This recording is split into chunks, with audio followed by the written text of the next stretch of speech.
thì thôi thì tâm nào trả chiêuถ้าtâm nào thì tâm nào để tâm nào trả chiêu vô miền đấy biểu ta nó thì trả chiêu đó thì sẽ đưa ta những chiêu mới tốt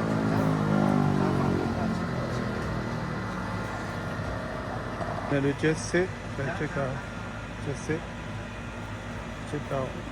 xuống một chút đây là một cuốn trả chiều đây về du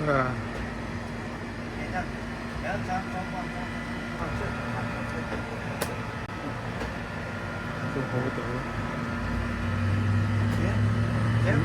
vô đấy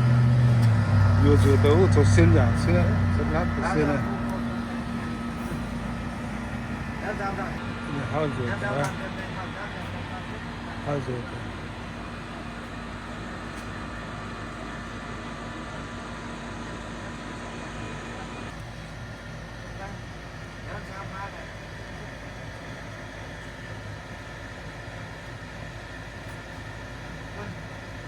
还叫还讲究了，这个人，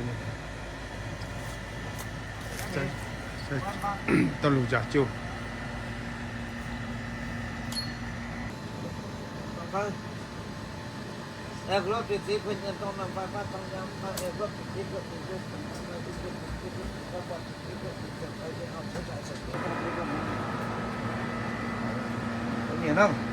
ตัวเราแก้ตัวห้าแก้แต่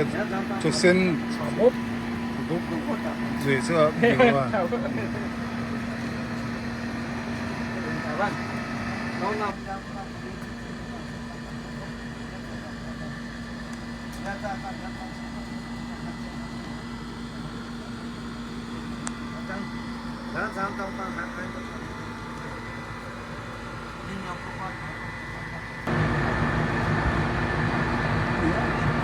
？chỉ để lưu chân mạng ở đây với miền nhẹ đâuว่า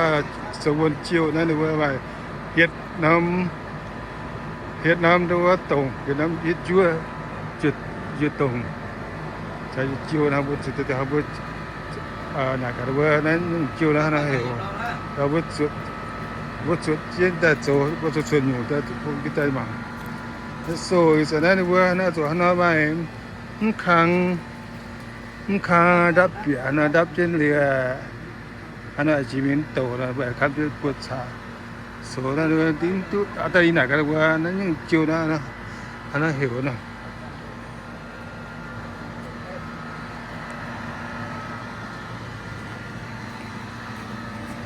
ตุ้งโหแต่ว่า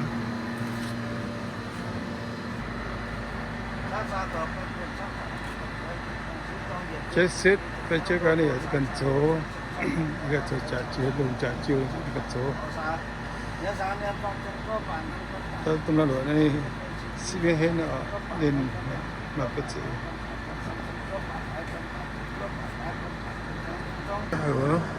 ได้เหี่ยว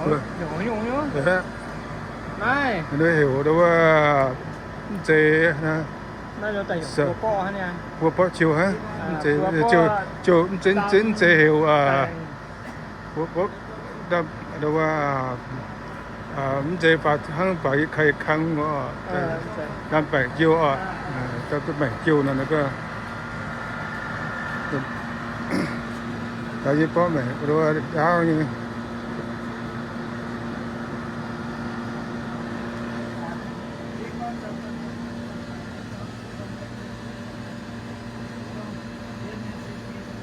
ก็จะจ่ายได้นั่นก็ฝากจริงเพราะจะไป感觉的呢，找的感觉的。这个酸盐，可以啊，那边这个酸盐呢。